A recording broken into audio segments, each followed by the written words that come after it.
On reparle de l'école au cœur des événements avec notre invité, également professeur de français. Bonjour Jean-Rémy Girard. Bonjour. Vous êtes président du SNALC, syndicat national des lycées, des collèges, des écoles du supérieur.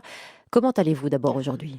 Écoutez, moi, ça va, mais effectivement, en un mot pour résumer où en sont les personnels de l'éducation nationale, là, ils sont épuisés, très clairement, épuisés physiquement et épuisés évidemment psychologiquement. La période est dure. Il est temps que les vacances de la Toussaint arrivent, c'est ce soir. On entendait que les alertes à la bombe, et on va en reparler, ont perturbé un certain nombre de cours, que dans le Val-de-Marne, des lycées ont souhaité plutôt administrer ces cours à distance. Est-ce que ce temps des vacances va être aussi un temps d'échange, de réflexion, notamment de la part des syndicats, évidemment ? Alors nous, on va évidemment réfléchir à ce qui se passe. On a vu le ministre Gabriel Attal avant-hier. C'est probable qu'il y ait un suivi, de toute façon, sur toutes ces affaires, tout ce qui est en train de se passer à l'éducation nationale, sur les suites de l'assassinat de notre collègue, sur toutes ces alertes à la bombe, sur ce climat global qui est quand même extrêmement tendu. Ça veut dire que vous allez vous rencontrer avec le ministre de l'Éducation dans les jours qui viennent encore ? On va voir, c'est une possibilité, en tous les cas, avec son cabinet, avec le ministère. Et je crois que ces vacances, il faut aussi que ce soit un moment de repos pour tout le monde, parce que là, on en a toutes et tous besoin. Sortir les élèves radicalisés de l'école, c'est une mesure forte que vous soutenez avec le SNALC, Jean-Rémy Girard ? Oui, je crois que c'est quasiment mot pour mot ce que j'ai dit avant-hier à Gabriel Attal, avant-hier matin, lors de la réunion qu'on a eue. C'était que lorsqu'il y avait effectivement des élèves qui étaient signalés au niveau du ministère de l'Intérieur, qui avaient fait l'objet de plusieurs signalements, qui avaient peut-être déjà été exclus, à un moment, la solution éducative dans nos écoles, elle devient inopérante. C'est-à-dire qu'on lutte contre quelque chose qui est même parfois de l'ordre du lavage de cerveau, en fait. Et que là, on n'a plus...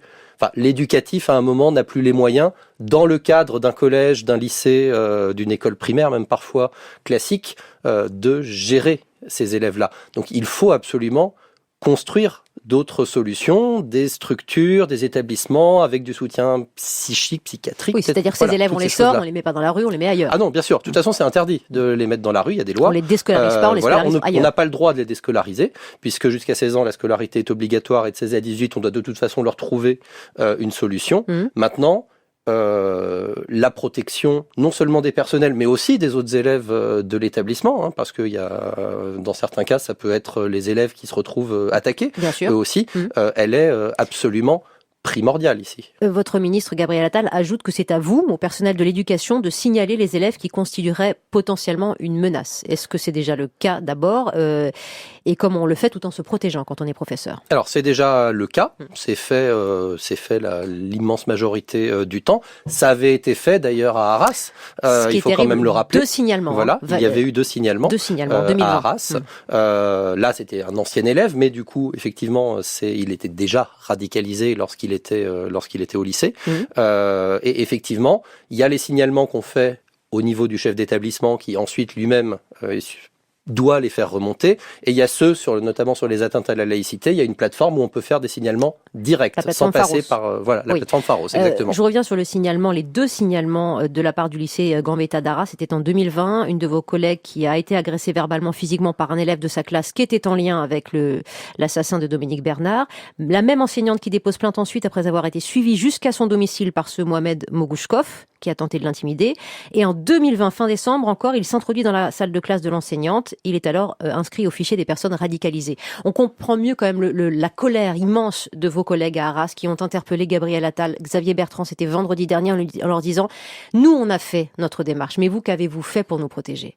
Tout à fait. C'est qu'à un moment, quand on dit que c'est grave, on est des fonctionnaires, on a des obligations. Notre parole est crédible. On fait pas ça. On est les premiers à soutenir nos élèves. On est les premiers à essayer qu'ils réussissent. On est parfois les derniers même à les soutenir quand tout le monde les a abandonnés. Donc si à un moment on signale là il y a danger, là il y a gravité, là il me faut la protection fonctionnelle, là cet élève ne peut pas rester dans l'établissement parce qu'il est dangereux pour la communauté éducative, il faut que quelque chose soit fait. Ça veut dire maintenant, Jean-Rémy Girard, fini les grands discours, fini les discours tièdes, la mièvre virile, et peut-être vous rejoignez ici le discours d'autorité, de fermeté de Gabriel Attal sur ce sujet. Alors, les discours d'autorité, c'est très beau. Nous, ce que l'on veut, ce sont des actes d'autorité. C'est là-dessus qu'on jugera, parce que les discours, il y a 3 ans, avec Samuel Paty, on avait eu tous les On discours. les a eus, oui. J'ai pas l'impression, je ne crois pas que grand-chose ait changé. On a un peu plus facilement la protection fonctionnelle, elle est accordée de manière un peu plus automatique aujourd'hui. C'est la principale chose qui a changé, mais la gestion effectivement des élèves radicalisés, par exemple, il n'y a pas eu de transformation depuis 3 ans. Il y a eu un gros débat à la rentrée sur le port de l'abaya. Est-ce que ça participe quand même de cette fermeté sur le fait qu'on ne doit vivre à l'école aucune emprise idéologique ? C'est très important de vivre aucune emprise idéologique à l'école. Le ministre, du coup, à la rentrée, a pris une décision très claire, qui est d'ailleurs soutenue par la majorité de la population et par mon organisation syndicale. Ensuite, une élève qui portait une abaya n'était pas forcément une élève radicalisée ou même radicalisée grièvement. C'est-à-dire, la majorité, on peut faire quelque chose pour eux. Il faut aussi garder l'idée que l'éducation nationale, par nos enseignements scientifiques, humanistes, on peut aussi leur faire découvrir autre chose que ce qu'ils ont dans leur famille.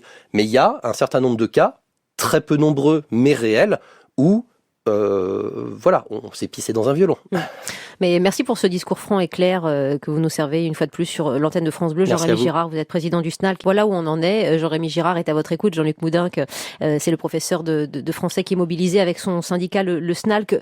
Le fait qu'il y ait cette unité, que les élus aussi travaillent pour vous, avec vous, de l'unité. Voilà, en cette période, ça fait du bien. Il faut de l'unité parce que effectivement, tout ce qu'on appelle le bâti scolaire dépend des collectivités locales. Oui. C'est pas l'État. Alors l'État peut aider et on aimerait bien que l'État aide, mais effectivement, on a besoin de diagnostics de sécurité, comme le disait le maire de Toulouse, mais de chaque école, de chaque collège, de chaque lycée, sur l'ensemble du territoire. Ça n'a pas été fait parce que c'est chaque collectivité qui prend sa décision. Donc dans telle ville, c'est fait, dans telle autre ville, ça ne l'est pas, avec des grandes différences. Entre une grande ville et une ville rurale qui a une école unique, évidemment, on n'a pas les mêmes moyens non plus. Donc ça, c'est un état des lieux que vous pouvez demander mais c'est ce qu'on a demandé. On a demandé des diagnostics sécurité et on parlait des alertes à la bombe. Il faut savoir que toutes les écoles, tous les collèges, tous les lycées n'ont pas les dispositifs permettant d'activer une alarme et des alarmes différentes suivant suivant que c'est une intrusion, suivant que c'est une alerte incendie, etc.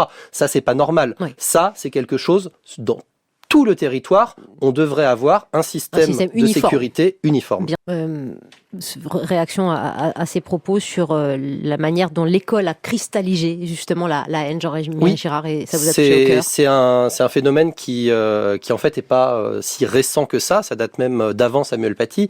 Je me souviens d'une revue de l'État islamique qui disait qu'il fallait attaquer les enseignants, que l'enseignement de la musique était une hérésie. Enfin, c'était écrit noir sur blanc dans une revue en français que moi-même je pouvais télécharger sur Internet assez facilement. Donc effectivement, l'école est une cible aujourd'hui. C'est une cible du fanatisme, c'est une cible du terrorisme, et c'est pour ça qu'il faut évidemment, comme ma collègue l'a dit, qu'on y réponde par le travail qu'on fait au quotidien, mais il faut absolument que les personnels et les élèves aient un niveau de sécurisation qui soit correct, qu'on n'ait pas des écoles où finalement les clôtures elles sont à 60 cm. Merci Jean-Rémy Girard, vous qui nous dites il y a quelques instants que ces propos du ministre Gabriel Attal sont quasiment mot pour mot ceux que vous lui avez tenus hier.